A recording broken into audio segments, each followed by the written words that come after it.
9h30, c'est l'heure de la principale édition d'information. Mesdames et messieurs, bonsoir et soyez les bienvenus à cette édition et merci de nous faire confiance.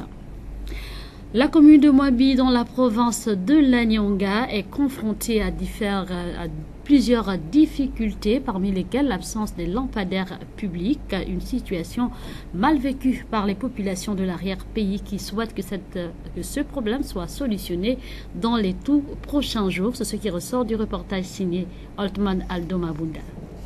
Nous sommes ici à Moabi, capitale départementale de la Luini dans la province de l'Anyanga. C'est une ville qui connaît plusieurs manquements, parmi lesquels l'absence de l'éclairage public. Les doléances allant dans ce sens ont été multipliées, mais toujours sans suite favorable.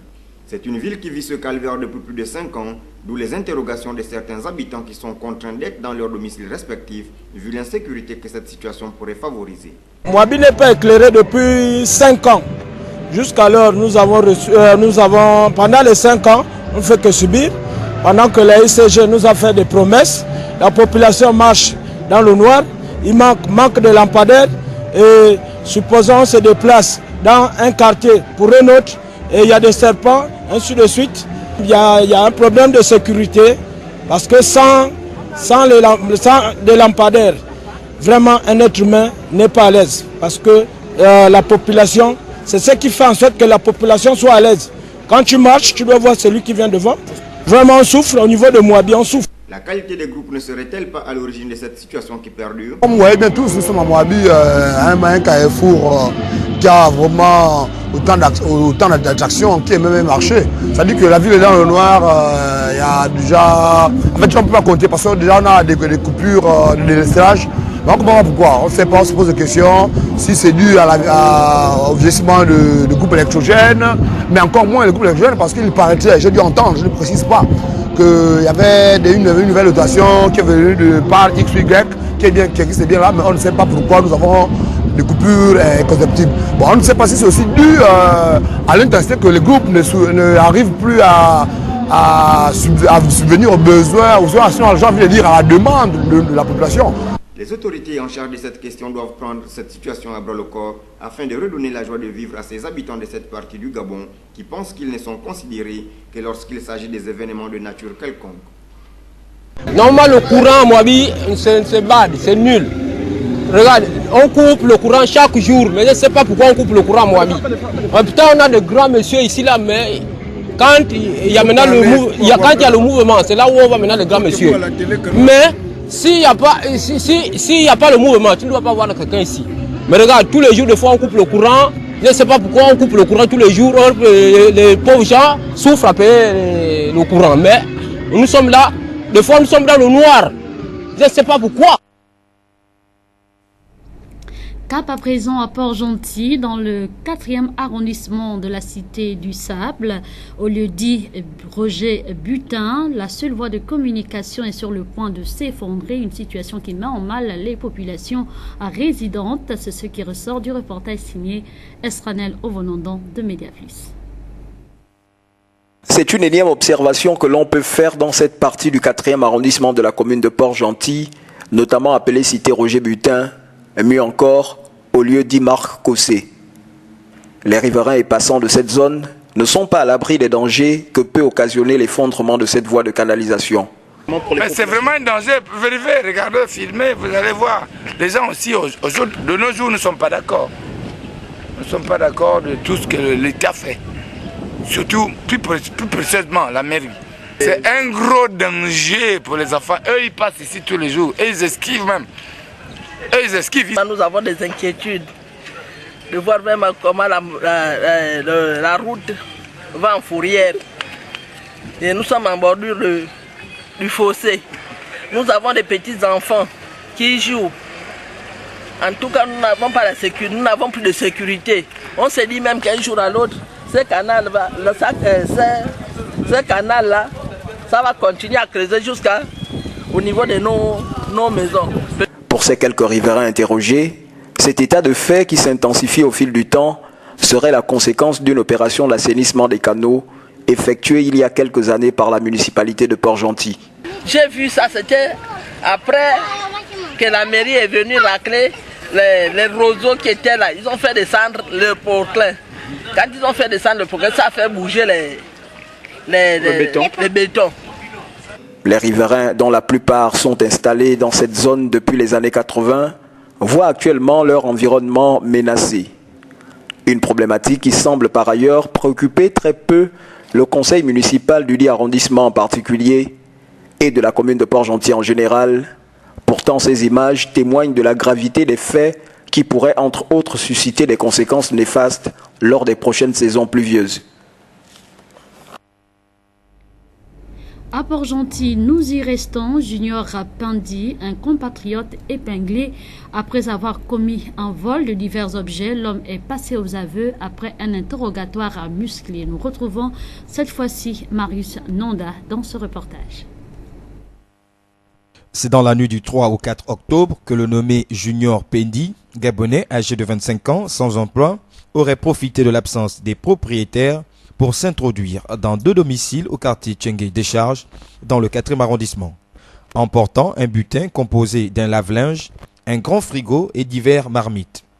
Une fois en possession des objets, il aurait entrepris de les vendre. C'est passé au niveau de Tchengue, à l'entrée de chez moi, c'est à un terrain, et je suis passé par là, j'ai vu qu'il y avait plus de gens qui habitaient, c'était ceux. Quand je suis entré, la première maison d'où je suis entré normalement, c'est la maison de la dame d'où il y avait le frigo et puis la machine à laver. La deuxième maison d'où je suis allé prendre les autres choses, c'était les marmites qui sont ce que j'ai pris là. Qu'est-ce que tu as fait de ça? J'ai vendu ça. À qui? À un grand mort au nom d'Igor et un autre au nom de...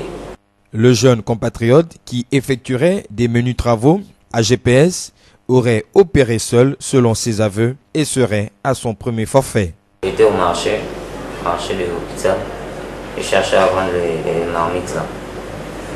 Ouais. Puis au premier tour, c'est quand j'ai sorti le frigo. Pour le deuxième tour, c'est quand je suis venu sortir la machine à laver. C'était quoi, dans la nuit, dans la matinée? Le frigo, c'était dans la nuit. La machine à laver dans la nuit. Et puis les autres choses, les marmites, c'était dans la journée. Déféré ce jour au parquet, le présumé voleur a été placé sous mandat de dépôt à la prison centrale du Château où il attendra son jugement. Toujours à Port-Gentil pour parler cette fois-ci de santé, la tuberculose. Cette pathologie demeure un problème de santé publique au Gabon. Plus les années passent, plus l'on enregistre de nouveaux cas d'infection. Ils sont au nombre de 157 du côté de la cité de l'Or Noir. C'est ce qui ressort du reportage signé Estranel Ovolondon de Média Plus. Le nombre de malades de tuberculose est passé de 3382 en 2007 à 6000 en 2018 au Gabon, annonçait Guy Patrick Obiandong en sa qualité de secrétaire général du ministère de la Santé, notamment lors d'une cérémonie de dépistage tenue en avril dernier au centre hospitalier et universitaire de Libreville. Quant à Port-Gentil, les cas de tuberculeux enregistrés en 2017 est de 156. Ces chiffres démontre à suffisance que la maladie demeure un problème majeur de santé publique et une menace pour la santé des populations gabonaises. Selon les experts en la matière, les indicateurs clés montrent une faible performance de la lutte contre la tuberculose par rapport aux objectifs du partenariat Halte à la tuberculose, les objectifs du millénaire pour le développement et de l'Organisation mondiale de la santé. Pour l'année 2016, nous avons eu 204 nouveaux cas de tuberculose enregistrés dans notre service. Et pour l'année 2017, 156 nouveaux cas. Pour l'année 2016, le nombre de guéris, nous avons eu juste 57 nouveaux cas de personnes qui ont pu atteindre le dernier mois de fin de traitement. Au regard des efforts consentis ces dernières années par l'État gabonais quant à soulager les populations dans l'approvisionnement en médicaments antituberculeux, nombreuses sont les familles gabonaises qui peinent encore à s'acquitter de ces produits faute de leur cherté et rareté sur le terrain. Il existe un traitement, mais la difficulté réside un peu dans le fait d'acquérir le médicament. En ce moment, le programme national de lutte contre la tuberculose est en train de faire des efforts afin de pouvoir mettre à disposition les médicaments antituberculeux dans les services de base d'épidémiologie. Étant en manque de médicaments dans nos services, voilà, nous constatons que les patients, c'est vrai, en début de traitement, ils achètent, mais étant donné que le médicament est très cher en pharmacie de vente, donc ils n'ont pas parfois assez de moyens pour pouvoir arriver au terme du traitement. Cette croissance des nombres de personnes souffrant de la tuberculose intergabonaise qui continue d'année en année se justifierait par la pauvreté des populations, les insuffisances constatées du système national de santé, la propagation du VIH-Sida, la carence des campagnes de proximité, la liste est longue. Par conséquent, le renforcement des capacités humaines et matérielles au sein des structures de santé à travers le pays s'avère l'une des actions qui viserait une lutte efficace de cette maladie dans nos sociétés actuelles. Toutefois, il serait judicieux pour les habitants de la ville de Sable et d'ailleurs de prendre conscience de l'évolution de la tuberculose et surtout de faire montre de prudence au sein de leur environnement. À Libreville, la 4e journée de la géomatique a servi de plateforme aux géomaticiens gabonais pour promouvoir la géomatique dans son intégration pour le processus de planification et du développement de notre pays. Les précisions avec Altman Aldo Mabunda. Les journées de la géomatique se déroulent à l'auditorium du ministère des Eaux et Forêts dans sa 4e édition. La géomatique se dit de la science et des technologies d'acquisition, de stockage, d'analyse, d'interprétation et de diffusion de l'information géographique. GéoGabon est donc la plateforme de géométrique au Gabon créée en 2017 avec pour mission de promouvoir la géomatique pour l'intégration de celle-ci dans le processus de planification au Gabon. Géomatique et développement économique en Afrique, quelle valeur ajoutée et comment la capitaliser? C'est le thème de cette 4e édition qui a réuni les acteurs et utilisateurs de géomatique, puis les bénéficiaires finaux pour les échanges permanents. Je représente GeoGabon, je suis le président de GeoGabon. GeoGabon, c'est la plateforme des géomaticiens. C'est quoi la plateforme des géomaticiens? C'est-à-dire, on essaie de mettre en réseau tous les géomaticiens du Gabon, d'où qu'ils viennent de l'enseignement supérieur, qu'ils viennent des ministères, qu'ils viennent des entreprises privées. On les met en réseau, on travaille ensemble et c'est dans le cadre de cette plateforme-là qu'on s'échange des pratiques, qu'on s'échange des savoirs, qu'on s'échange des applications. Donc c'est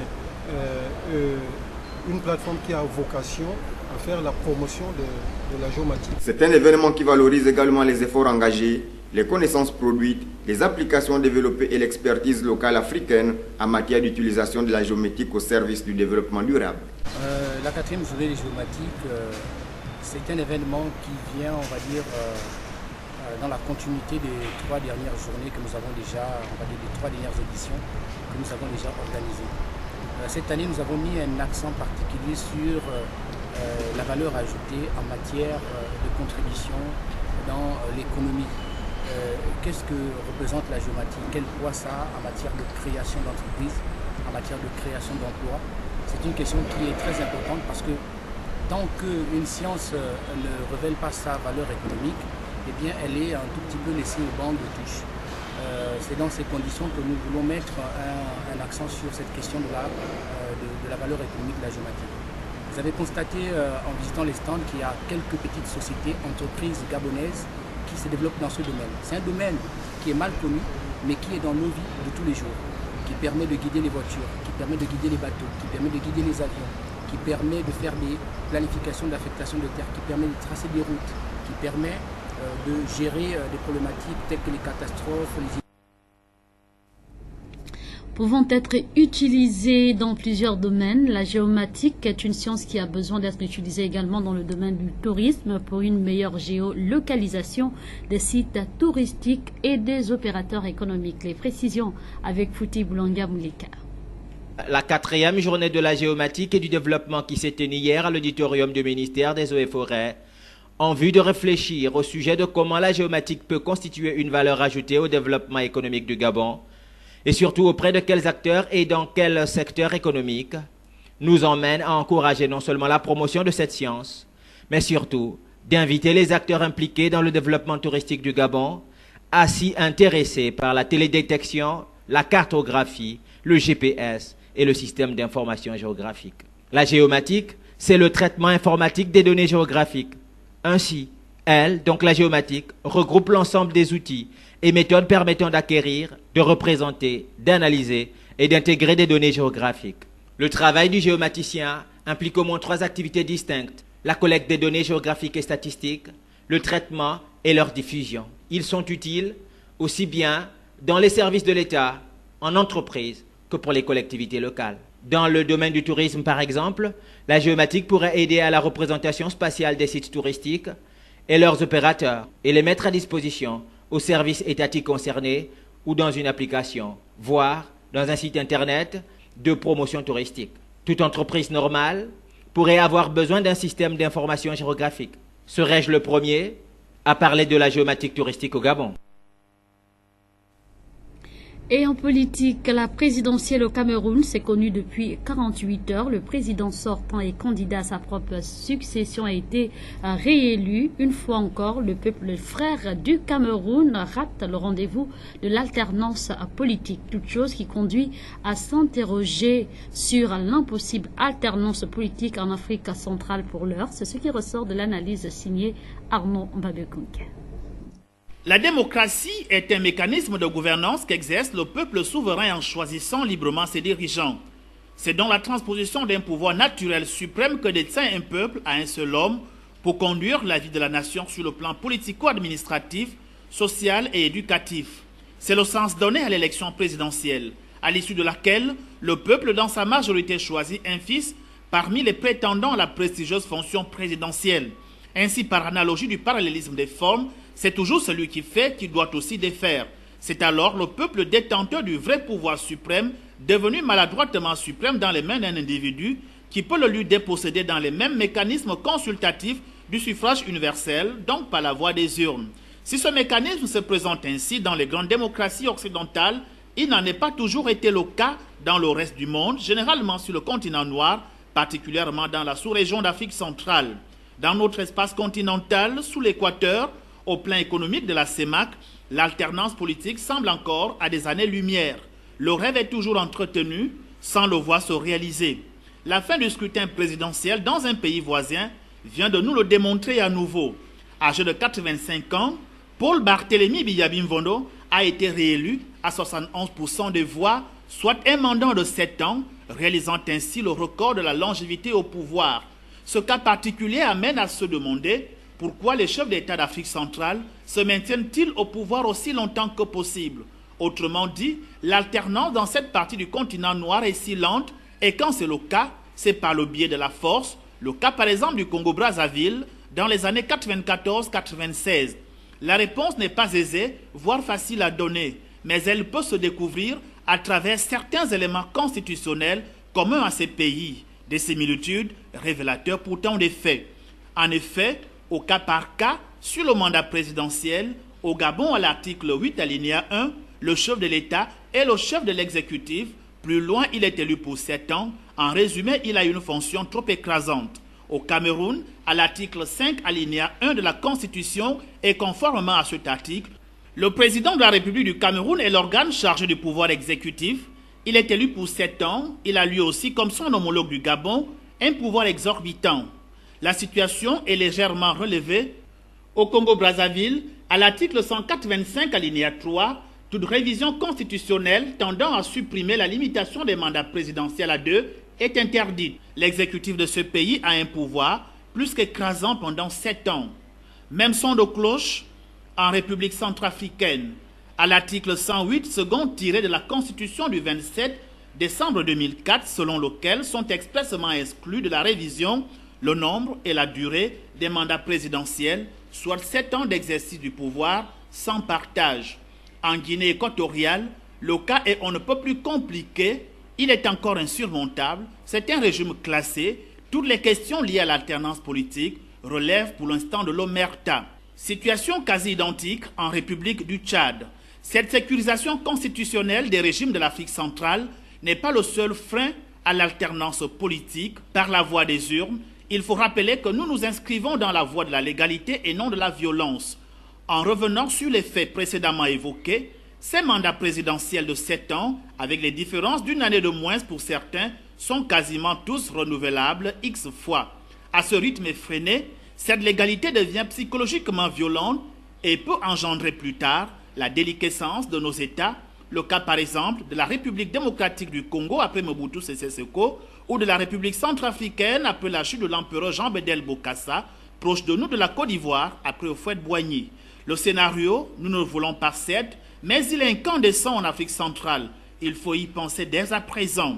Sur la lenteur de l'alternance politique en Afrique centrale, le poids économique de cette région, bardée de ressources diamantifères, halieutiques et fauniques colossales, combiné au rapport qu'entretiendraient les régimes de l'Afrique centrale et la puissance colonisatrice, entre guillemets, France-Afrique, en sera aussi la cause de cette lenteur que nous aborderons dans le prochain volet lié à ce dossier. Cap à présent, l'actualité hors de nos frontières qui nous amène d'abord en Algérie. Le 16 octobre dernier à Alger, le président de l'Assemblée nationale est interdit d'entrer au Parlement suite à la motion de censure introduite par la majorité parlementaire. En effet, 351 députés accusent l'ancien président de la mauvaise gestion. Les précisions avec nos confrères de la presse internationale. On est avec toi. Nous on en a marre. Porte cadenassée, le président de l'Assemblée est empêché d'entrer au Parlement. Cette scène a eu lieu le 16 octobre dernier à Alger. 200 députés de la majorité ont organisé la fronde pour pousser Saïd Bouhadja, leur actuel président, à la démission. Une revendication déjà portée 2 semaines plus tôt par l'intermédiaire d'une pétition déposée à l'Assemblée. Nous sommes dans notre raison, nous sommes dans nos droits, nous en tant que majorité parlementaire, de retirer la confiance à quelqu'un qui pour nous ne jouit plus de la confiance des partis qui l'ont soutenu. 351 députés sous l'impulsion du FLN, le parti présidentiel, accusent Saïd Bouhadja, issu lui-même du FLN, de mauvaise gestion, de dépenses illicites et de recrutement douteux. Mais par voie de presse, depuis plusieurs jours, le troisième homme de l'État s'en défend. Selon lui, c'est sa décision de limoger le secrétaire de l'Assemblée, Bachir Slimani, proche du pouvoir, qui a mis le feu aux poudres. Selon toute vraisemblance, Mouad Bouchareb, député FLN de Sétif, devrait devenir ce mercredi le nouveau président de l'Assemblée. Un scénario encore flou puisque Saïd Bouhadja a annoncé qu'il n'assisterait pas à la séance et refuse toujours de démissionner. Or, dans la constitution algérienne, aucune élection du président de l'Assemblée ne peut avoir lieu si la vacance du poste n'est pas officielle. Une crise inédite dans le pays depuis la première élection d'Abdelaziz Bouteflika en 1999, quasiment absent de la vie politique du pays et à l'approche de l'élection présidentielle de 2019, son parti historique, le FLN, se déchire autour de la nomination d'un successeur. L'opposition, elle, a annoncé boycotter la séance plénière et dénonce un putsch du FLN sur l'Assemblée. Suite au meurtre du journaliste saoudien Jamal Khashoggi, Washington révoque les visas des Saoudiens impliqués au nombre de 21 personnes, toutes proches des services de la Cour royale. Nous retrouvons nos confrères de la presse internationale. 3 semaines après le début de l'affaire Jamal Khashoggi, les États-Unis l'assurent, ils sont parvenus à identifier plusieurs responsables saoudiens impliqués dans la mort du journaliste. 21 personnes, toutes se verront bientôt retirer leur visa d'entrée sur le territoire américain. Ces personnes, des services de renseignement, de la Cour royale, du ministère des Affaires étrangères et d'autres ministères saoudiens, nous les soupçonnons d'être impliqués dans la mort de M. Khashoggi.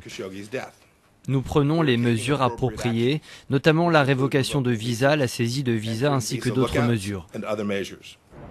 Des mesures qui peuvent sembler bien maigres au vu de la gravité de l'affaire Khashoggi. Elle s'explique par la volonté américaine de ne pas froisser son allié saoudien. L'an dernier, les deux pays ont signé des contrats pour plus de 380 milliards de dollars. Plus que le meurtre du journaliste en lui-même, Donald Trump préfère retenir sa mauvaise mise en œuvre. Ça a été très mal exécuté et l'opération de dissimulation a été l'une des pires de l'histoire des opérations de dissimulation. C'est très simple, une mauvaise affaire. Le président américain réagissait au discours de Recep Tayyip Erdogan. Le chef de l'État turc a contredit la version de Riyad selon laquelle Jamal Khashoggi a été tué au cours d'une bagarre qui aurait mal tourné. Mais comme son homologue américain, il a ménagé Riyad. Nous avons des preuves solides pour affirmer que ce meurtre ne résulte pas d'un incident malheureux, mais d'une opération qui a été planifiée. Recep Tayyip Erdogan, qui indique ne pas douter de la sincérité du roi Salman dans cette affaire. Il n'a en revanche pas une seule fois mentionné le nom du prince héritier Mohammed Ben Salman, sur qui la pression s'accentue de jour en jour. En sport, Joseph Landinkeyi, nouveau président de l'association des clubs de football professionnel de première et deuxième division du Gabon, est revenu sur la menace qui pèse sur les équipes engagées, sinon les clubs engagés en Coupe d'Afrique. Les précisions avec Euphrem Biogezo et Vitalis Kumba dans ce focus. L'association ne va pas frapper l'association des footballeurs. Oui. Elle ne frappera pas sur certains clubs parce que cette association n'a pas le pouvoir de frapper sur certains clubs. L'association de clubs, comme l'association de footballeurs, est une force de proposition. C'est une force de proposition. L'une a le monopole d'être au-dessus d'eux. Encore que si il y avait quelqu'un qui devait être au-dessus, ce n'est pas l'association de footballeurs. Au début, je disais que pour assainir le climat, il fallait que nous rencontrions tous les pans, tous les acteurs du football pour assainir le climat, se donner une plateforme où nous allons régulièrement nous retrouver et éviter que l'on se parle en presse interposée. Nous savions que les clubs des deux divisions confondues sont redevables à certains de nos acteurs. Nous le savions, nous sommes conscients. Et nous avions cette difficulté est liée au fait que, même si vous allez me dire que ce n'est pas parce que la subvention n'a pas été payée régulièrement que ce soit un prétexte que vous ne puissiez pas honorer à vos engagements. Ça, je vous le concède et je le respecte. Mais je dis que cette difficulté est liée à des proportions différentes au fait que nous n'avons pas reçu la totalité de la subvention. Et je voudrais vous rappeler qu'aujourd'hui, depuis bientôt plus de 3 ans, nous ne recevons même pas le tiers de la subvention. Nous ne recevons même pas le tiers de la subvention qui devait nous être allouée. L'année dernière, nous n'avons pas reçu la subvention. Mais nous avons joué. Nous avons terminé le championnat. Nous avons sauvé le championnat parce que nous avons cru au discours du ministre d'État, ministre de la Jeunesse et des Sports. Nous avons cru à ce qu'il nous a dit.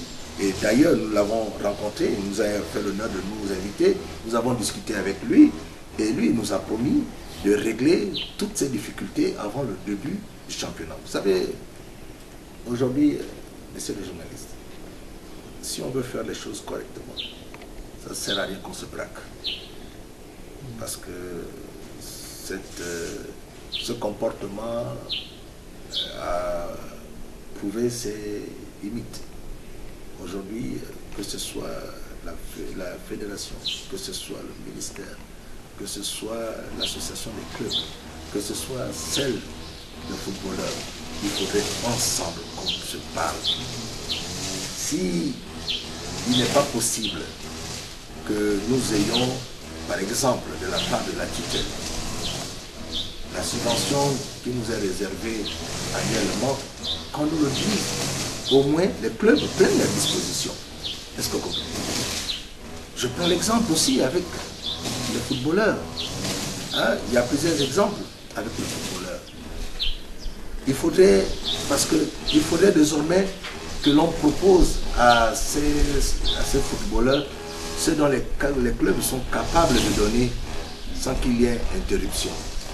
Parce que c'est ça qui fâche aussi les footballeurs.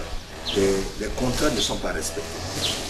Vous signez avec un tiers un contrat, au bout de 3 mois, on est incapable de payer le salaire de ces joueurs.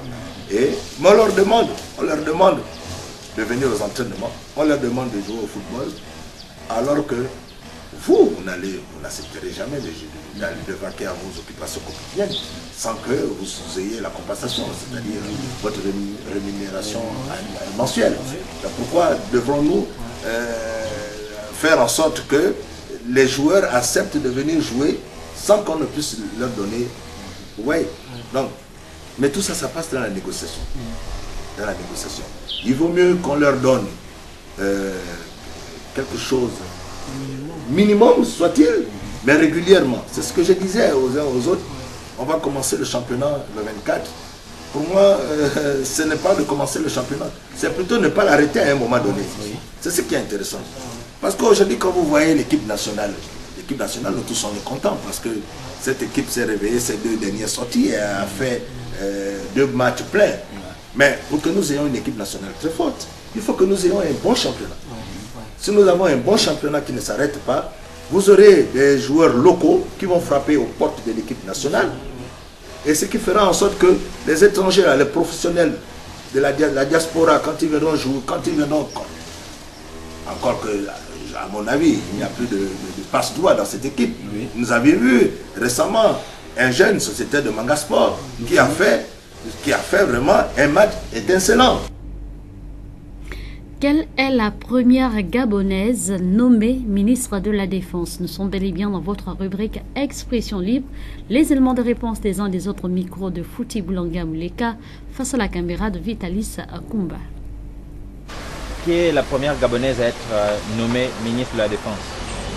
La première Gabonaise à être nommée ministre de la Défense, c'est Madame Nicolas Asseli. Ah, ça passe pas à la télé. La première Gabonaise à être nommée ministre de la Défense, c'est Mme Angéline Goma. Une idée? Ok, merci. Je ne connais pas. Angéline Goma, je pense bien. Je ne sais pas qui c'est. C'est pas Angéline Goma. Okay. Pour ceux qui l'ignoraient encore, la première Gabonaise nommée ministre de la Défense est Angélique Ngoma. C'est sur cette note que se referme cette édition d'information. Les cadres étaient assurés par Bertrand Koumileka. À la réalisation, l'incontournable David Mitola. Merci pour votre fidélité et bonne nuit chez vous.